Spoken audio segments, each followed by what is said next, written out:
Yo, people, welcome back to the YouTube channel. You already know what time it is. It's time for another video. Big up your damn selves in the building. Make sure you smash up the likes every single damn time and subscribe if you are new. Thank you for 94k. Chelsea 1, Crystal Palace 1 review.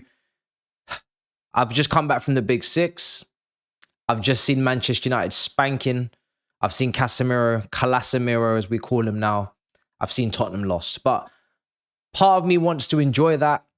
I had a couple drinks and enjoyed it, but at the same time, I'm disappointed. I'm still disappointed because I'm coming back home now to reflect and review the fact that we didn't beat Crystal Palace at home, a game where we have to be winning for top four. We have to be taking these games as seriously as we would take them at match day 35. And when I look at what we did against last season's Palace, 2 wins from 2, against a stronger team with Elise, with Anderson, you know, they were in better shape. We know that they lost their first 2 Premier League games. I have to walk away from that thinking, why have we not won? And I think when you look at the statistics, listen, we killed them on XG. We had the better chances. We did keep them quiet for large parts, most parts. That first half was really good. I remember sitting there at halftime feeling as comfortable and as composed as I'll ever feel at 1-0. 1-0 is a dangerous scoreline. We know that. We needed the second. We always do because we know this team are capable of conceding, and they did. But that 1-0 was really solid. We were playing really well in the first half. Madueke on the transition with Palmer, assisting Jackson for the tap-in. It was a good performance. Caicedo was brilliant in the first half. Loads of tackles, loads of interceptions, way more than the first half with him and Enzo combined against Wolves. Colwell, Fofana playing really well out from the back. Sanchez, calm, tidy. Neto, you know, kind of bright early start and then faded in the game. I think he left the game with 0 crosses completed, a lot of them blocked or out for corners. And, you know, I just feel like he was a bit quieter on that left-hand side purely because we were really enjoying the right. We were enjoying the right-hand side, and that's where the goal came from. But we should have scored more, but I didn't have any concerns or worries in the first half because we did get our goal. We were playing well. We were in complete control. Palace had no threat. They had nothing really to throw at us. No Elise to match with Eze, so Eze felt a bit quieter, a little bit more silent in that match, kind of having to do things maybe on his own. The other winger, I mean, my biggest complaint in the first half was the Crystal Palace players were hacking our players down. The referee was allowing all sorts of atrocities to go on. He was not booking anybody from Crystal Palace's side. In fact, we left that first half with more bookings than them, 2-1. Hughes was booked.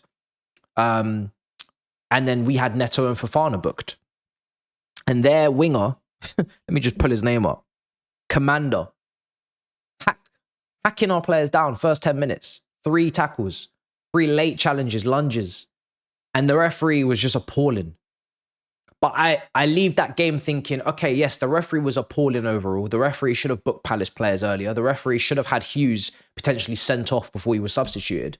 But because of the way we played in the second half, I don't feel sorry for us because I felt like we didn't play to our level in the second half. We didn't come out and control the game in the same way, create the chances in the same way. Give Crystal Palace something to think about. Make their defense, you know, really batten down the hatches, make the blocks, make the last-ditch tackles, make the keeper make saves. We didn't do that. So, disappointed. There's so many little subplots to this game. I feel like it's the worst way it could have gone in regards to the result and the way it happened because we know that we didn't get Osimhen on deadline day. People were screaming, screeching for a striker, for someone deadly, for someone clinical. And even though Jackson does get his tap in at the back post, he missed 2 really good chances, particularly the second chance in the second half where he is 1v1, he's got to finish, and he doesn't.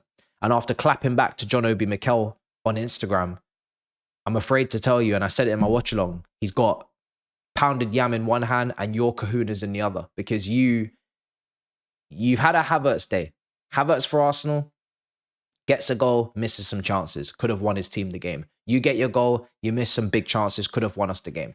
And the Chelsea leading number 9 has got to be aiming for 20 league goals. So it's a bit early to call people out. It's a bit early to tell people to shush because you have got developing to do. And this is coming from somebody that backs you, that rates you, that thinks that your attributes outside the box are very much credible, but you've got to improve your finishing. And until you do, there's only so much chat you can give back because today, as much as you did get your goal, you should have scored another.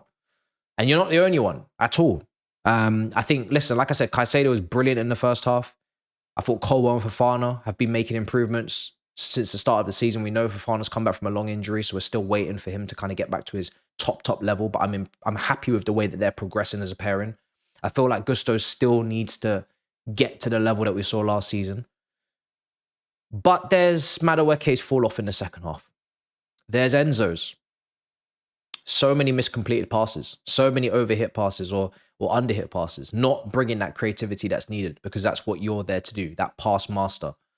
Underwhelming. Madueke, we started to see loose touches. We started to see him giving the ball away. Forget taking people on. Forget one dribble completed from 3 attempts. Forget your main attribute not being at its best today. Outside of early stages where obviously, like I said, you got the pre-assist. I'm talking about now second half, that drop-off was just crazy from everybody in the attack. The attack is what actually let us down today. We conceded to Eze. Don't get me wrong, it's a random moment in time where he gets it inside of his boot and bends it into the far corner. But Crystal Palace created nothing today. They didn't create any chances. Now, there were spells, and second half, they were better than us. That's why I don't really feel so sorry for us, because they were better than us in the second half. But it's not like they created massive chances. They just had the possession. They were popping it, having those consistent corners and wide free kicks, and we weren't able to really get a grip. But in regards to who should have won the game, should have been us. The stats show it. Our first half was far better than their second. But we just, in the second half, we didn't turn up. I don't know, for whatever reason, our substitutions didn't really impact the game the way we would have wanted to. I think in Cuckoo, he had a moment where he could have been better on the right side to find another option. He didn't. Felix had a moment where he skipped past 2 players in the middle, and then the shot was as light as a feather.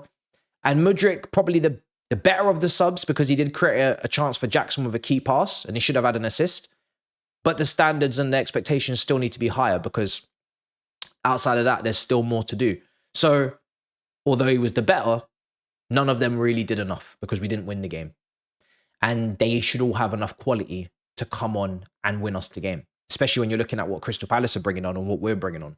So it's very disappointing. It's 2 points dropped. It's 2 points that we shouldn't be dropping at home to Crystal Palace. Like I said, a weakened Crystal Palace. They have a lot of signings that they've made in the window that they haven't been able to use in this game. Chalobah being one, Lacroix being another, Nketiah another. So there's no other way to look at it but disappointment. Disappointment for not winning the game. Disappointment for not putting 6 points on the board. Disappointment for being in the bottom half, I think, right now in 3 games and going into the first international break. It's not a crisis at all. It's not drama, because, of course, we know that it's early in the season. There's plenty of time to go, and we are hopefully going to get better as the season goes on. I think we definitely will, because Maresca's, he's new. But, like I said, should have won the game. Should have won the game, and could have been a really great weekend for us. The rivals, dropping points. Arsenal dropping points. Tottenham dropping points. Man United getting slapped. Really could have been a good weekend, but we can't enjoy that, because we have to take care of business. We have to get back to taking care of business, being serious, putting ourselves in good positions in the table, and then we can laugh. Then we can mock. But we can't do that after 1-1 at home to Palace. It's a poor result. Really poor result. Obviously, then Gusto goes off injured. We have to hope and pray that he's okay. I haven't looked at Twitter since I've been away. I know there was some talk about Cassidy being on the bench instead of Carney. For me, Carney only just got back into training this week. He's being reintegrated back into the team. I wasn't expecting to see him anyway. And obviously, Cassidy, profile-wise, maybe he's looking for some height. I don't know. People are saying, obviously, maybe Carney could have played in the pivot. I don't really see Carney as a defensive-minded midfielder, but if he can play the 8 and can win tackles and duels, I'm ready to see it, because we need someone to do that. We miss Lavia, for sure. I think we need another option when Enzo is not at his best.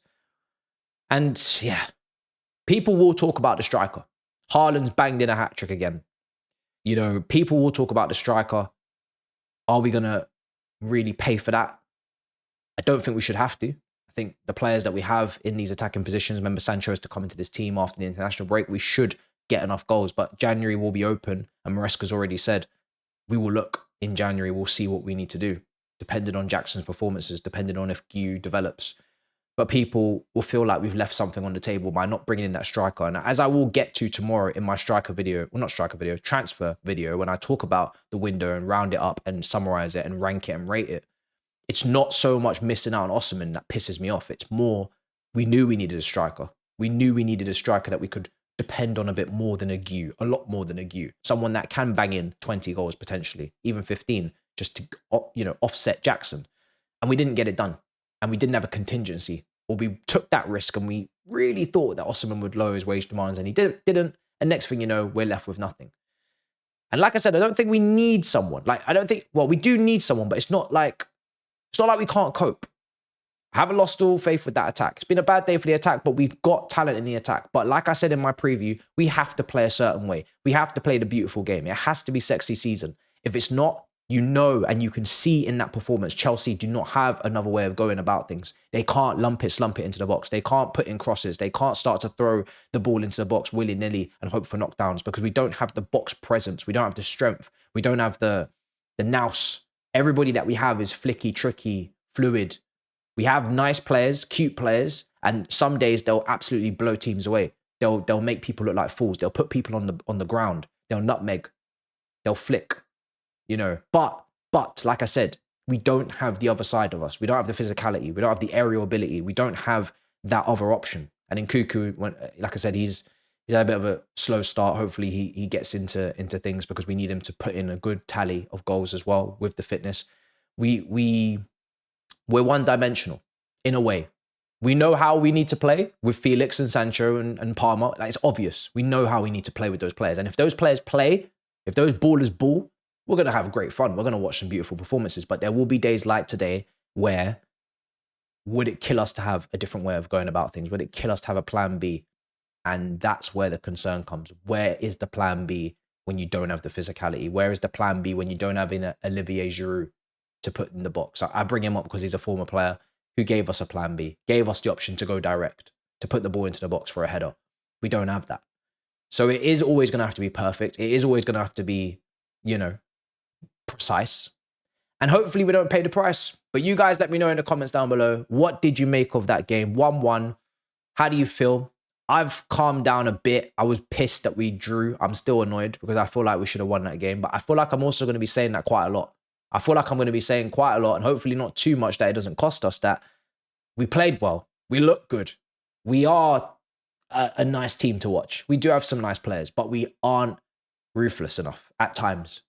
And hopefully it's not enough times to kill us. But like I said, Tottenham lost, Man United lost. So Champions League, it's going to be a battle all the way to the end. These teams are going to drop points. It's going to be highs and lows. And we just have to hope that we come out the other end in the way that we need to. But you guys let me know what you think. Big up your damn selves. Make sure you smash up the likes. Make sure you subscribe. Thank you for 94K. And we're pushing for 100. And I'll see you guys next time. In a bit, people. Peace.